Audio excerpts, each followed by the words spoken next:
Hey guys, Lucas Wald here coming to you from the studio. Spine mechanics, how to use the middle, how do the legends use their core in the golf swing? Those are the questions I want to answer in this video. Over the years, I've had students come to me, I've seen golfers practicing this move in transition where there's an overemphasis placed on spine extension. They've let the pelvis drop anteriorly, which puts a curve in the spine like this. Guys, I was guilty of doing this. In fact, look at this student from a couple of years ago practicing this hyperlordosis with transitional side bend. Guys, after careful examination of some of the best of all time, like a Lee Trevino or Arnold Palmer, Snead, Hogan, a young Tiger, that's not what they do. In fact, in transition, what we want is a little bit of spine flexion, maintaining what? Hip flexion, keeping the natural lordotic curve in the spine. But this over-exaggeration leads to an abundance of problems. So let's examine a few of those problems, and then maybe we can solve some of these issues and get back to doing what the best do.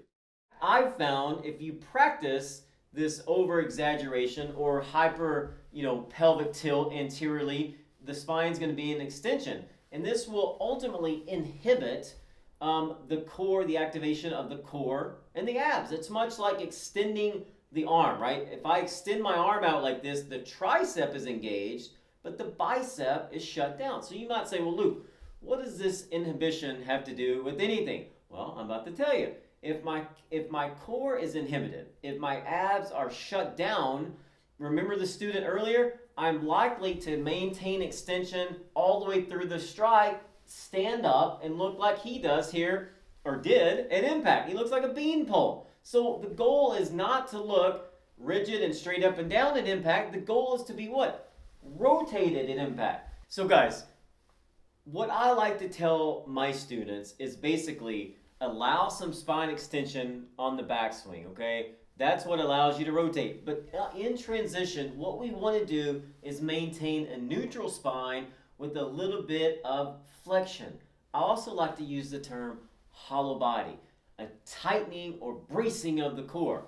That's what gymnasts learn on day one. So if you go back to my student example earlier, after a lot of sequence training of these transitional moves, the engine of the swing, if you will, look at his impact now. He's rotated, he's in a little bit of flexion, he looks like the legends.